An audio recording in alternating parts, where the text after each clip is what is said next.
If you are a startup looking to grow in Cambridge, the Bradfield Centre offers a range of flexible membership packages which put you in control of your office and home working mix. There's a vibrant, collaborative atmosphere, on-site cafe, plenty of green outside space, and regular member social events. For more information, visit bradfieldcentre.com or call 01223 919 600. Welcome to the Cambridge Tech Podcast, talking all things technology from the heart of the UK's tech capital.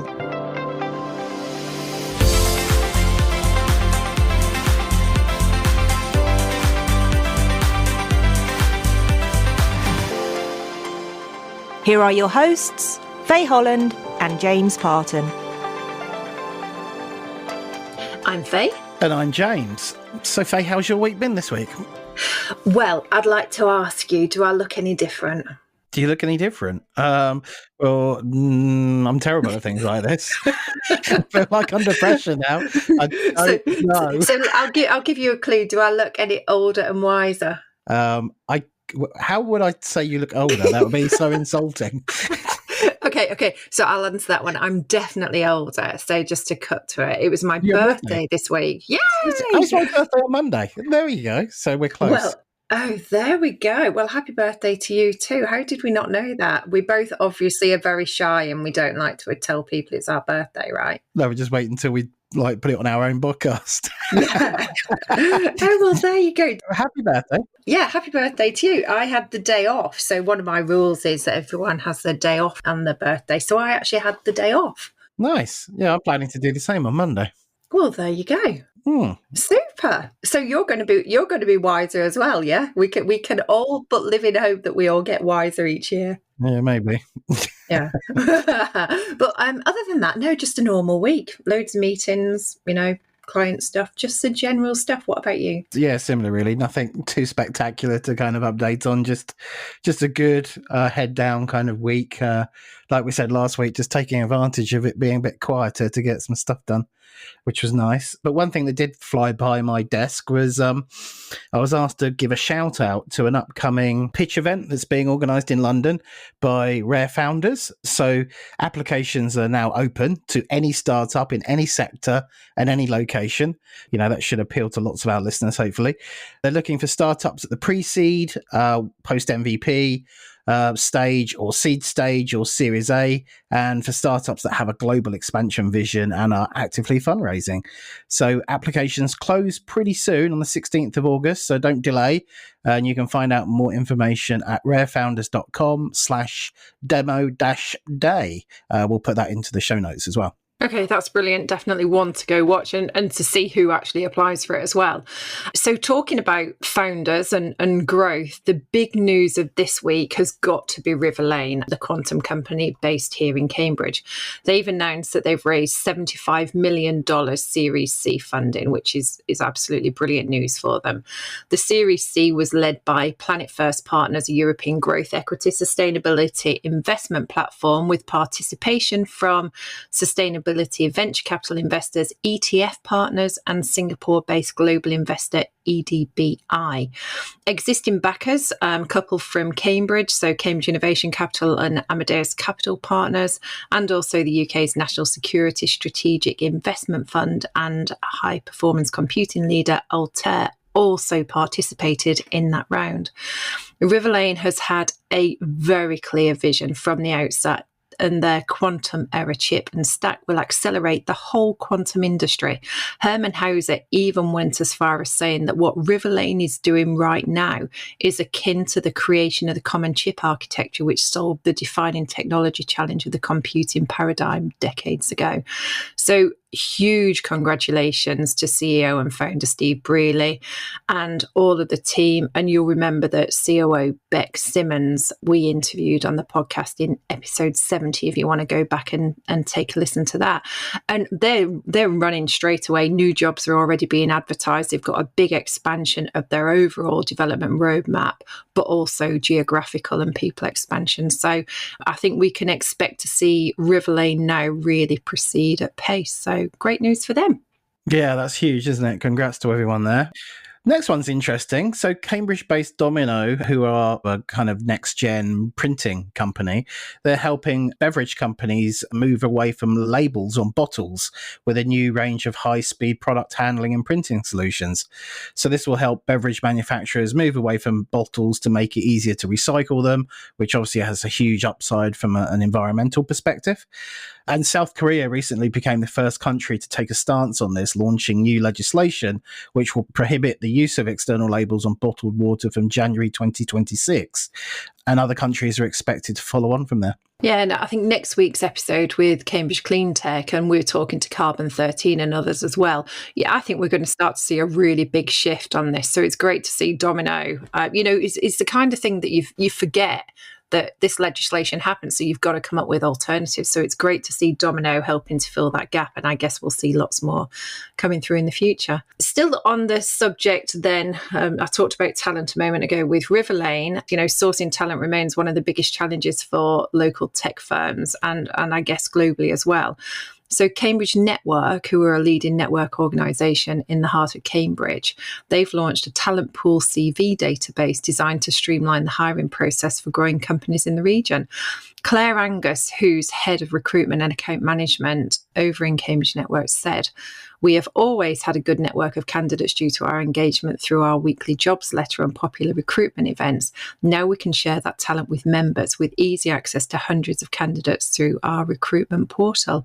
So that's great news, something else for people to go and check out. Yeah, that's right. News of new funding from Innovate UK into Monumo, who are a deep tech AI innovation company who are looking at how to redesign electric drive units using AI.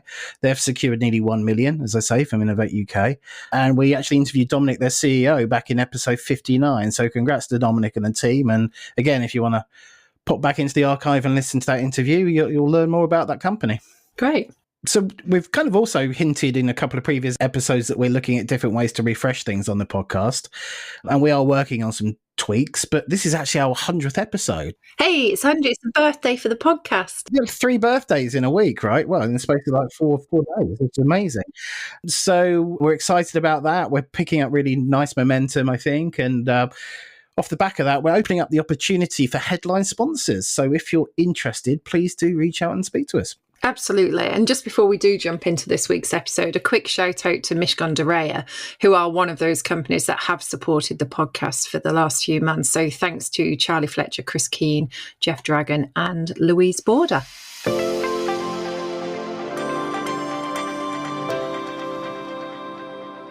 Over the last 99 episodes, we've talked about many different types of tech and the people behind it. So we've covered the obvious AI, semiconductor and quantum, but we've also been airborne, we've been to space, we've been in fields, we've been in people's homes, in hospitals, in labs. I mean, we've been wherever the tech takes us. So we've got so many more episodes lined up for the rest of this year and into 2025, continuing to cover all aspects of tech. But what we've realised, and I get this a lot from the day job too, is that there's real appetite and media appetite and exposure for a couple of specific areas at the moment. And we thought we would highlight them in this, our 100th episode. So we've picked 3 areas: FemTech, batteries and Alzheimer's. So to get us started, James caught up with Stasa Stankovic to talk to us about FemTech. So Stasa, thanks so much for coming on our 100th episode today. Thanks for taking the time. I know you're super busy. Why don't we start with just exploring your background and your experience? Because we first met when you participated in the Trinity Bradfield Prize. Yeah, absolutely. Well, firstly, thank you so much, James, for the invitation and many congratulations for this 100th episode. My name is Stasa Stankovic. I was a PhD student at the University of Cambridge at the time when we met. And what I'm working on is basically I'm trying to crack the code behind women's health and ovarian aging. So I basically specialized in reproductive genomics, or reading the DNA and the secrets that, DNA can reveal to us, and try to understand whether there is any kind of genetic correlation between what we carry within our DNA and the potential risk of different ovarian-centric disorders like menopause, infertility, miscarriage, etc. Yeah, no, I'm really excited to get into the FemTech side of the conversation. But just before we do that, you've got a really impressive list of awards and citations and recommendations, and I'm really fascinated to understand, was that a deliberate strategy of yours to kind of help you build profile, build momentum for your company, build your network, or was that kind of just a happy byproduct of just the success that you've had? It was deliberate, but not for the reasons that you were mentioning. I think, when I started working in women's health, I was very frustrated because there was not much knowledge around all these topics. Women's health was, I like to call it, under the veil of taboo, and in a way it still is. So with a lack of knowledge of kind of simplest biological mechanisms that are underpinning all these conditions that we will be talking about during this interview, if we don't have knowledge, we cannot innovate. And if we cannot innovate, we cannot have commercial products that we can bring closer to the patients and help them with all these conditions. So I think it was that rebellious moment of me and my personality that tried to initially educate women about these topics. It's incredible how an average woman knows almost nothing about her ovarian health. When I talk to my friends, it's incredible how they don't have a clue, how does menstruation happen? What is menopause? And why are we going into menopause? So I think that was the first reason why I went into participating into all these events, to basically educate and raise awareness. And then obviously, as I was working on my science and as I was moving closer to the potential of this science to be commercialized, I also used this momentum to basically tell people that we are doing a fantastic research that can potentially one day come up with incredible commercialization opportunities. And we are now on that mission. We are just at the beginning, but, stay tuned. Yeah, no, that's really exciting. We'll definitely come back to that. Well, why don't we start with the basics? What's your definition of FemTech? Because it's a broad umbrella term. Can you help us understand, your interpretation of the market? Well, firstly, I have to say I really don't like the term FemTech because it's just healthcare. Current modern medicine was shaped, I like to call it, around a less hormonal version of a human being, which is a male body. So it was very centered around male body. Female body anatomy and physiology were abandoned for decades. And, if I tell you that only in 1993, women started being included in clinical trials for drug discovery and development, that tells you how much we were missing out on the opportunity to better understand female body. And, it's a shame. Basically, most of the current treatments were not developed nor tested on a female body. That's one part of the FemTech. So just general conditions that affect women either disproportionately or differently, such as osteoporosis or cardiovascular disease. And of course, we do have a section that, impacts female body specifically. And that's maybe where FemTech word is more suitable. And that's probably a wide range of solutions that are female specific, including maternal health, menstrual health, pelvic, sexual health, fertility, menopause, contraception. It is just healthcare. Your point about 1993, that's just ridiculous. How can that be a thing? But I guess I shouldn't be surprised. Where I do like the term FemTech is when I associate it with the revolutionary movement around female body and the position of women in the society. So I think, once we started naming things and attaching FemTech to all these conditions, I think we started raising awareness around the huge gap that exists. Is there any geographical clustering or is there an epicenter for this kind of research? Obviously, you've done your research in Cambridge. Is it just a globally distributed kind of industry, or are you seeing areas geographical areas of focus? I think, for example, if we talk about the UK, the British government is doing an incredible job on raising awareness around women's health. We have a lot of studies that are government-led, a couple of fundings that are government-led that are specific to women's health, things around contraception, around making it more accessible, things around menopause. So I think in the UK, compared to all other countries across the globe, government is doing an incredible job here in terms of putting women's health at the forefront. We've seen this kind of pattern from maybe kind of 2 years ago, and the US is starting to catch up now. For example, just this year, we had a funding from Joe Biden investment body, specifically for women's health and women's health conditions. So that tells you that other governments are following up. And then, when it comes to the academic institutions, again, in terms of the US, one institute that I have to mention here is the Buck Institute of Aging. We have an incredible research strategies and fundings that basically aim to support researchers in this sector. And then in terms of the UK, I would say Oxford University, Cambridge University, and Exeter are leading the way. We are slightly focusing more on kind of omics side of things. What I mean by that is genetics data, proteomics data, metabolomics data, and trying to figure out what's the correlation between these omics data and the risk for these conditions.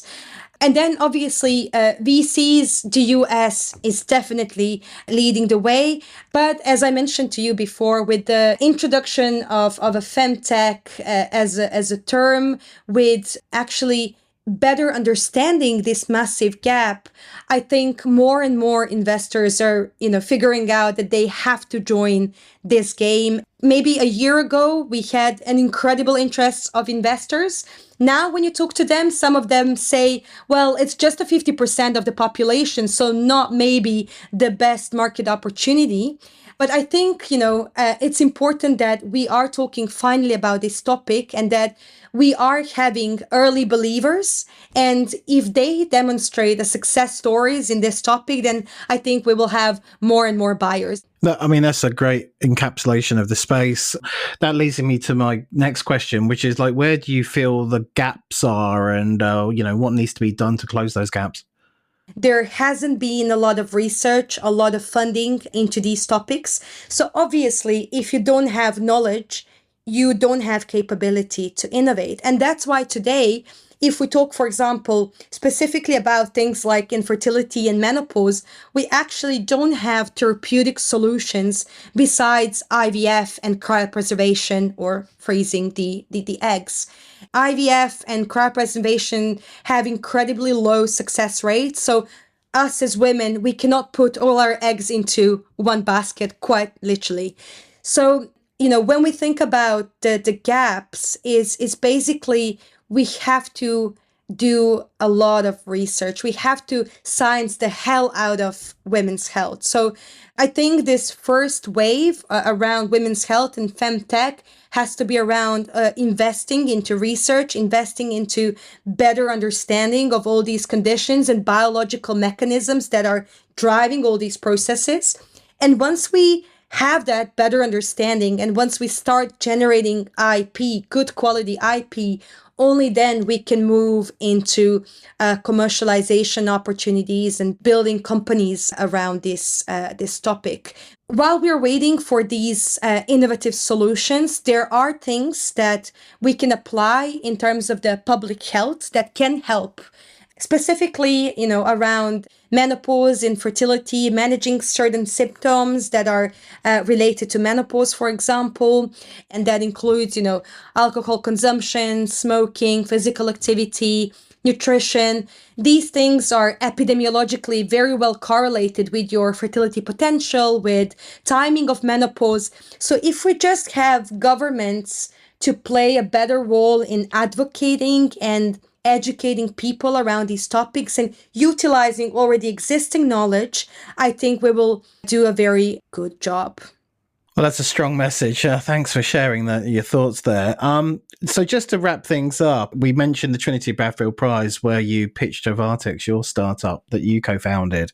That was a couple of years ago now. So what's happened in the subsequent 2 years since you pitched? Well, we are now doing actively fundraising. We have been successful in a couple of these strategies. So stay tuned. I'm really excited to tell you more about it in due course. So basically, I mentioned that, with the lack of data, we didn't really understand why these diseases happen in the first place. And so what we've done in our case, we got access to amazing UK biobank data, which is data on more than 200,000 female individuals, more than 500,000 individuals overall, including males.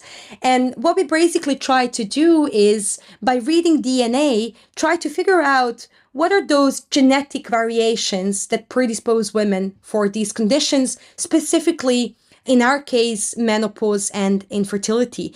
And we discovered about 300 of those, 300 genetic factors that determine your risk into getting into menopause earlier versus later. And the reason why that is important is each one of us as females, we are going through menopause at a different age. And when I tell you the word menopause, you would probably straight away think about reproduction and fertility potential. But actually, menopause is incredibly important for overall women's health. So if you go into menopause earlier than average, which is about 51 years of age, those women are actually predisposed to a number of conditions that are not related to reproduction. And those include, for example, type 2 diabetes, osteoporosis, cardiovascular health. So the earlier you go into menopause, the more your risk increases for those conditions. Similar pattern applies for the other extreme, which is later age at menopause, where those individuals are exposed or at higher risk for reproductive cancers such as breast and ovarian cancer. So what we are working on is actually not just cracking the genetic code around ovarian aging in terms of fertility and reproductive centric conditions, but also how can we improve overall health span of women and crack the code around aging in general and longevity with the help of ovarian aging.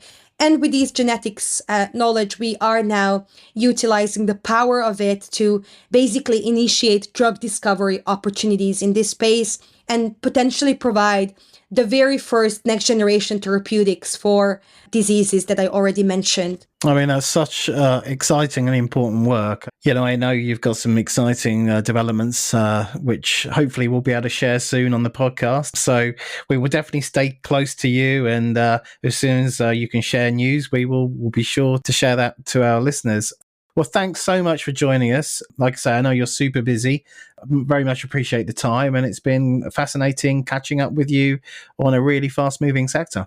Thank you, James. Great to see you. And thank you so much for putting the spotlight on this topic. It's incredibly important. Thank you. It's quite staggering how little we know about our own health, our female health, and how little research has actually been done already on it. And this has certainly been reflected in a few conversations I've had recently with some of the latest Impulse cohort, who I'm sure we'll be talking to on the podcast in due course. I really like Stasa's comments on terminology. Certainly from a comms perspective, I think we can get really hung up on nomenclature, but I agree with her view that if we use FemTech as a revolutionary term, we can use it to help then galvanise more awareness and investment in this space, which is very much needed.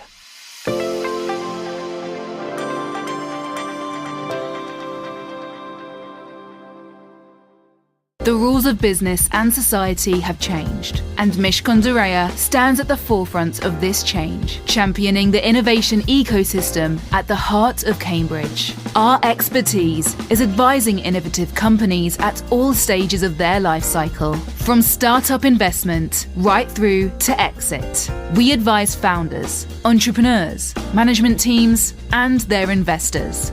Discover what you can do with the law of tomorrow today at mishcon.com.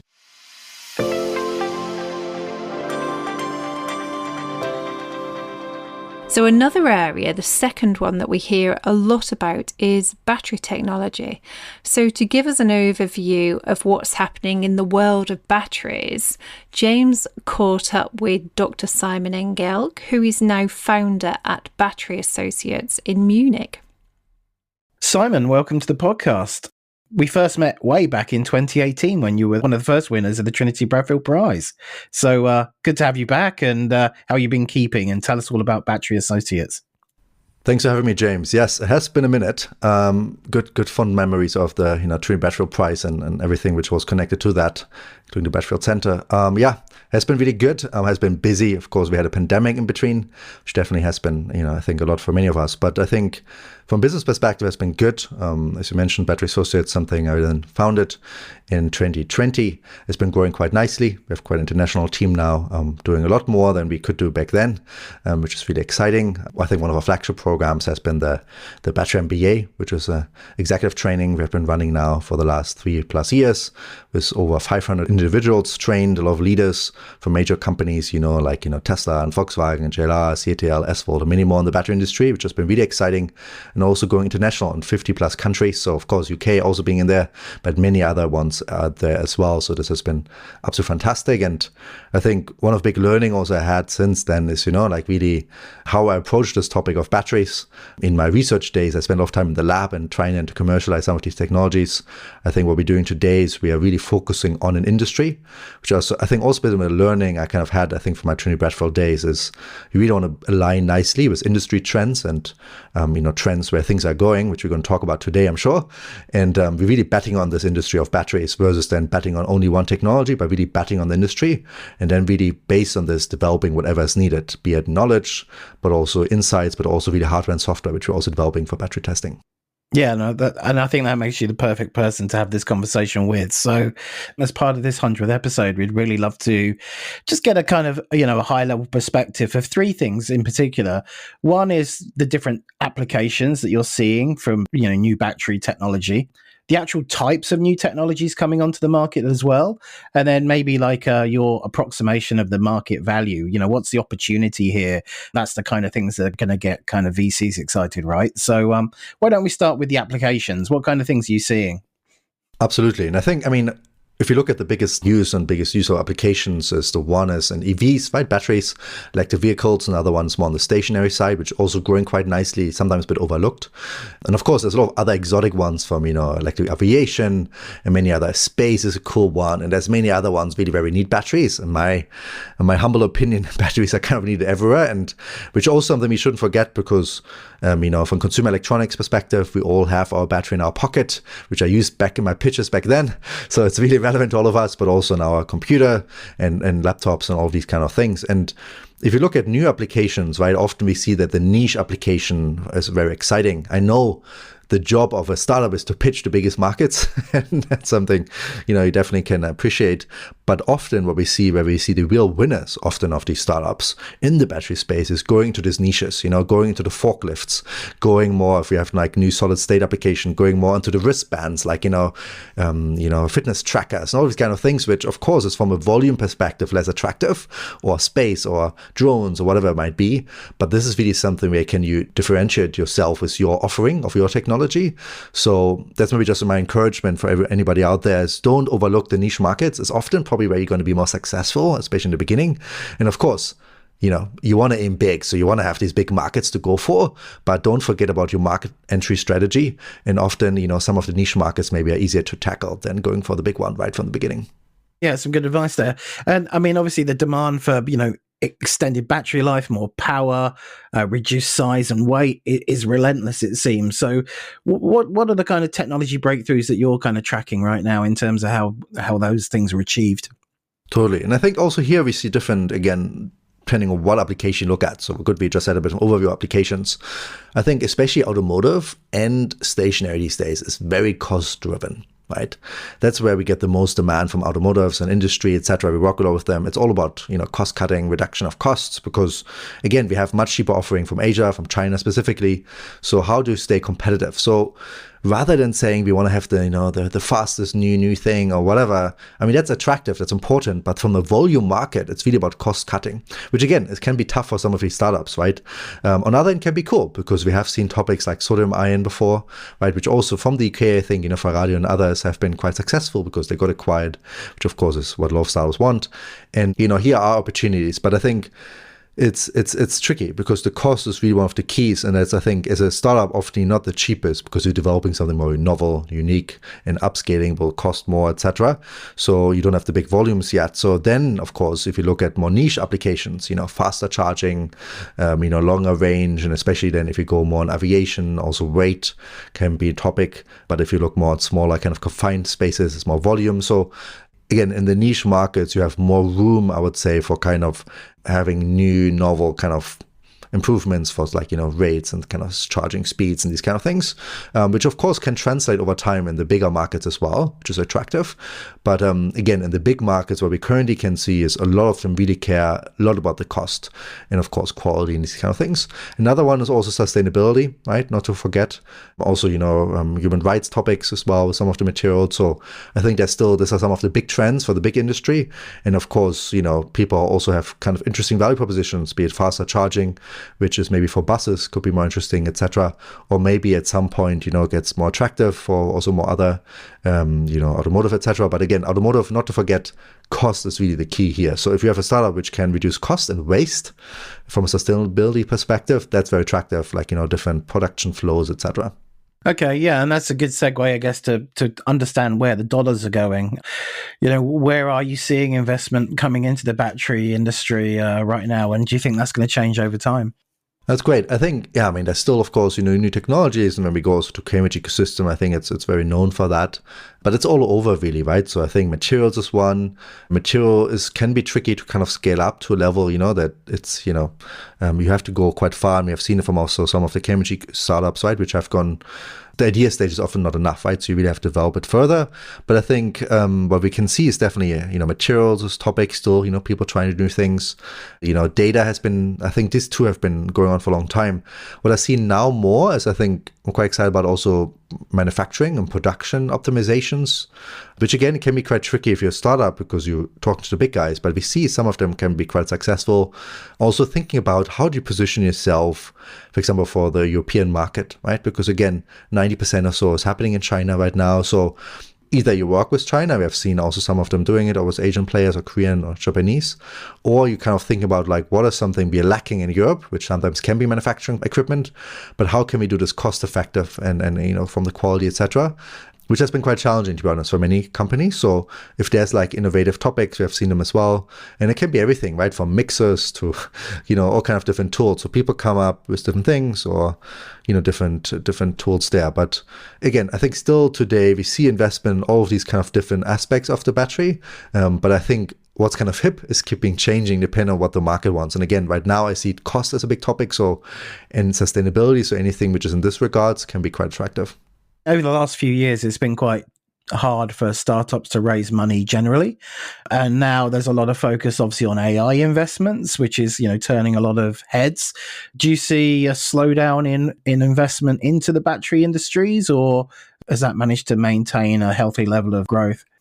Yeah, I think, and again, it goes in waves, right? And it's not just the battery industry, it's like all the industry. I mean, for us, we have been bootstrapped, right? So we took the other route there, and it has been serving us quite well.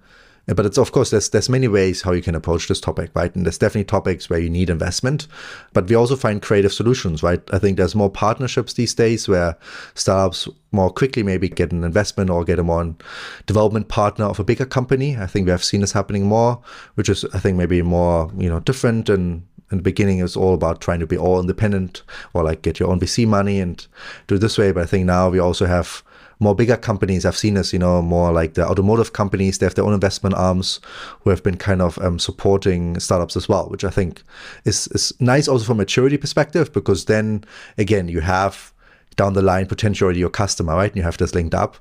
So I think, there's different financing models out there. And again, financing goes on waves, my feeling, right? So, and also maybe again, on a personal note, right? I think also like bootstrapping, these kind of things, if you can do it, it's not a bad thing either, right? It won't work for all the businesses, and definitely investment is key. But I think one thing I appreciate from my days also is the Trinity Bradfield Prize, etc., is that it gave me a bit of room to kind of explore different financial opportunities rather than having to jump only on the VC route. So I think there is different routes out there. So Simon, you mentioned Cambridge as you were talking there. Just how vibrant is the Cambridge ecosystem for battery R&D? I mean, again, always makes me happy to see battery companies and startups coming from Cambridge, right? So we definitely have my radar on that. We've seen a few, right? Still from my days, with Niobold and Ekion Technologies, and kind of exciting, right? Was the Neobiome kind of two companies there who kind of doing exciting work there. And I think what I can see, at least from the outside as well, is, that they're both progressing, they're raising more money, they're getting bigger, they're having more people. So it's of course really good. I heard also, there's other new companies out there from I heard like something more in the data space. There was something earlier, so it's ByteRad or Mylon, I think, more on the sulfur. So it seems like there's still things coming. Maybe also on a personal note, don't hesitate to reach out. We help a lot of companies and startups in this space, right, to also get the industry insights, either through the Battery MBA, but also other offerings we have. But yeah, of course, it's good to see. My hope is, I want to see more of them really go, all in, like go bigger. I think they're progressing through the steps, but I'm excited for they either getting even bigger and going maybe public one day or something happening. So I think that's something I would love to see, which I think would also put batteries and Cambridge a bit more on the map on that as well, beyond some of the exciting work which is already happening. Well, that's great. And thanks so much for taking the time to come on today. I really appreciate it, Simon. Thanks so much. Thanks, James. Good to be back.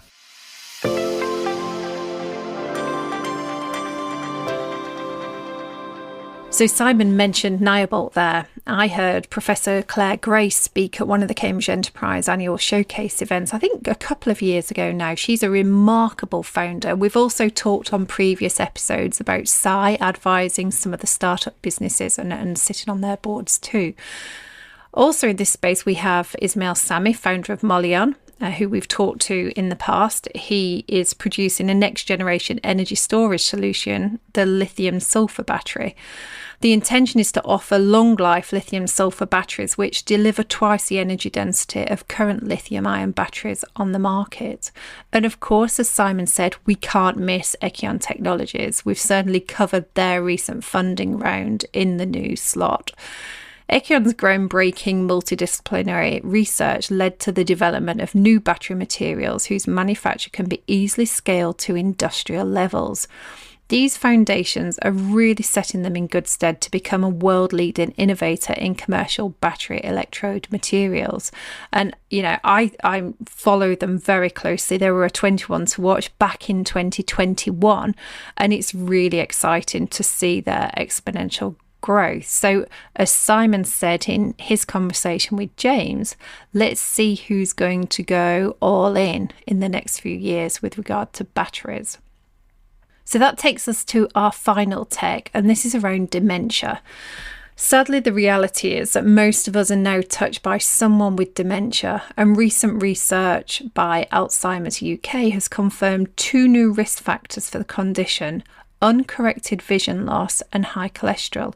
So this new analysis brings a total of 14 modifiable risk factors for dementia, which is good because we're starting to learn much more about it. But to tell us more and to talk about their technology, I spoke to Andrew Cadis from Cambridge Vision Technology.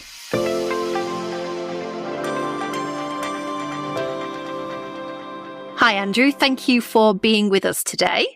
So you've come from an engineering background. So let's poke a little bit of your background first, and then we'll get on to the topic in a moment. So tell us a little bit about yourself. Yeah, so got a background in engineering and computer science. Started my career off in Australia. I'm Australian, in case you haven't picked that up. Building drones for the Australian Defence Department. And then at the time, there wasn't too much technology going on in Australia. And I basically went and had a look at, hey, where are all the technology jobs? Very quickly came across Cambridge being one of the places to be. So that was 10 years ago as of March. So that went quickly. But yeah, there's just a huge amount of innovation going on in this area. So I spent 5 years working for one of the big technology development consultancies around here. Worked on various different medtech projects, including the world's first smart inhaler. And that was really good. went on to do a PhD in engineering. And out of that came Cambridge Vision Technology. Amazing. And, so one of our previous episodes, we had Marco from Super Sharp on, and he's come from Latin America over to Cambridge for that. Exactly. It's like the stories, it's like everyone's coming into Cambridge, which is just amazing. So maybe pick up on that one as well and have a listen. But we've got you specifically on this 100th episode because we've picked 3 areas that we think are getting some real traction. And obviously, this is where you found yourself. Now, you've just said you're founder of Cambridge Vision Technology, and you're at the heart of Alzheimer's. So this is something I think most of us, we've all got our own lived experiences with family members from it. But it's an issue that touches most families and is the most common type of dementia. So can you just give us like the bird's eye view on why this is such a key area to focus on now? Yeah. So Alzheimer's disease is the single largest cause of death in the UK. So traditionally it's been heart disease, various times it's been cancer, but we've actually got pretty good at dealing with heart disease and cancer. And now Alzheimer's disease is the single leading cause of death. And not only that, there's some other stats about it which really opened my eyes when I started working on this problem. 1 in 3 people, they don't even realize they have. So they're just out there in the community causing all sorts of issues, unfortunately. And not only that, because it's so hard to detect, only 2% will ever receive a gold standard imaging diagnosis. Just looking at it from a pure economic point of view, the economic burden is also huge. So 1% of the UK's GDP is spent on dementia costs each year. And that's just looking to grow. So what is coming through that's making it a really exciting area? What therapies are coming through and where does technology have a role to play? Yeah, so that's really one of the biggest challenges in the area. There's this narrative, which is, well, you can't detect it. And even if you can detect it, you can't do anything about it. So why would we bother detecting it? And the reason for that is that we've never had any drugs for it. And that is what has changed the last 18 months. So over the last 18 months, 2 new therapies have received accelerated FDA approval. First, lecanemab last January got accelerated FDA approval in the US. And then only 2 weeks ago, donanemab got approval. And these therapies are what's known as disease-modifying therapies. The idea behind them is that they slow down the progression of Alzheimer's disease. They interfere with the biology. So these 2 particular drugs target amyloid beta. And the idea is that if we get good enough at slowing down the progression, then one day we can eventually stop. So what we're doing, as I mentioned, early detection is key. And in order to do that, you need to detect people, but you need to do it in a way which is scalable and it's non-invasive. So traditionally, the way in which Alzheimer's disease is diagnosed or assessed clinically is looking at cognition changes. So they use memory tests. You look at performance on these tests, and that's what is assessed. The problem is that the changes in the biology can happen 10 to 20 years before that. So we have to look at much earlier biomarkers to actually do that. And what we're doing is we're focusing on these biomarkers and these changes, and we're using the eye as the window with which to image them. So we're looking at ocular biomarkers. I mean, it's amazing, isn't it? I know there's another company that we know, Glyconics, who do diabetes. It's through fingerprint, but it's that early detection that's the most important way. So identifying those ocular biomarkers, would it be done in a hospital setting? How do you envisage that happening? We're making it work in an optometrist. Okay. The eye is amazing because the eye is the only part of the brain that can be directly imaged non-invasively. So a single image of the back of the eye, you can resolve fine vasculature features at 200 times the resolution of an MRI scan. So it's very exciting, unique position to take this data. The vision technology, you've got hardware, I suppose, in there, and you're going to have AI. And that's the other big step change which has enabled the company. So 2 years ago, the drugs didn't exist and ChatGPT didn't exist. And actually, because of the advances in both these areas, there's a very unique opportunity right now to implement early detection using AI in the eye, which is what we're working on. And so you've got fellow co-founders. Are you all doing different things? You know, obviously I can imagine this is playing to your engineering strengths, but do you all have different areas that you're working on? No, we work together very closely. Okay. All three of us are technical. So we all work on the technical problems together. We're all nerds. You put a bunch of nerds in the same room and we all have a lot of fun. We first connected when you were on the Impulse program, which then got you on the 21 to Watch top 21 listing for this year. And then you're in the Founders program. And obviously you're doing all the work, you're building the team. Yeah. How is it all for you? Busy. Yeah. Very, very busy. But no, it's been good actually. And you know, what first Impulse and then Founders did do is technology is very interesting. Technology is fascinating. We're all nerds. We want to work on the technology, but like everything, you also need to understand the commercial side. And that's what first Impulse and then Founders did really well for us. So when we started, we didn't have a business model. So we put one up together. It wasn't very good. We're now on version 9 or version 10. And initially going back and actually reflecting on that and updating that was very difficult. But actually it's part of the process. You just need to take on feedback, iterate, take on feedback, iterate, take on feedback.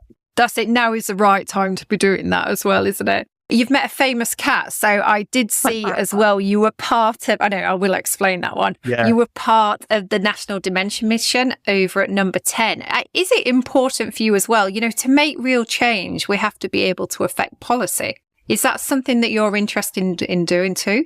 Very much so. I mean, to be honest, you know, I talked about the importance of talking to customers.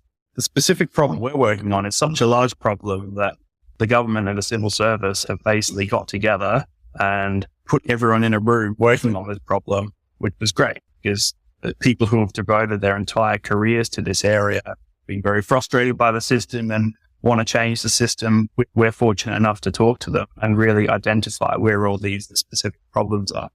So in March, I was fortunate enough to be invited to number 10 for the UK Dementia Mission launch. And hats off to the Dementia Mission. They did an amazing job. So they got the small startups like us in there. They got the big strategic players, Microsofts of the world. They also managed to get the pharma companies, the academics working in the area, the leading clinicians. And then most impressively, they also brought in the regulatory bodies, the MHRA, NICE, all of us in a room, talk to each other, solve this problem.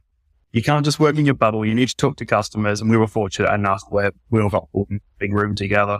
Yeah, absolutely. And it just shows the importance of getting some therapies and solutions in place in this area because otherwise it's not going to be addressed as quickly as it needs to be.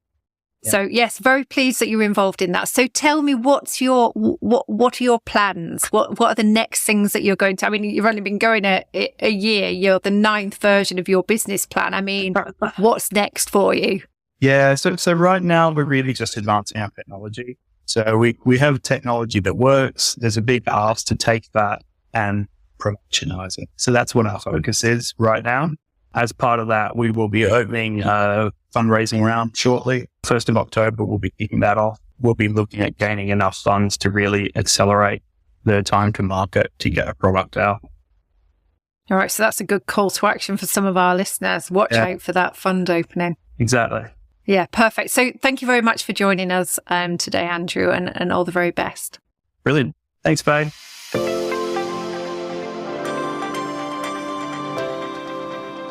So they're the 3 technology areas that we wanted to share with you: FemTech, batteries, and dementia.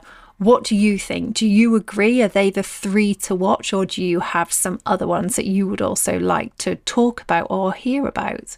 As Faye said at the beginning of the episode, we have a ton more exciting content lined up for you. So thanks so much for staying tuned to the podcast. And please do make sure you subscribe to ensure that each episode's hit your device as soon as they come out. You can find us on your favorite podcast platform of choice. And that'll help us keep building the audience. And obviously, the more followers we have, the better the guests we can line up. And before you go, it's just a month now until Cambridge Tech Week. I can't believe it's come around so quickly. So get your tickets booked and come and join us on the Thursday morning for the live recording of the podcast.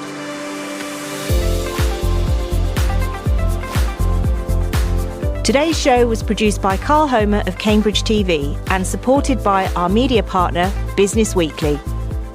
The Cambridge Tech Podcast is available on all major podcast platforms and on cambridgetechpodcast.com. If you've enjoyed this podcast, please give it a 5-star review. It will really help others discover the show.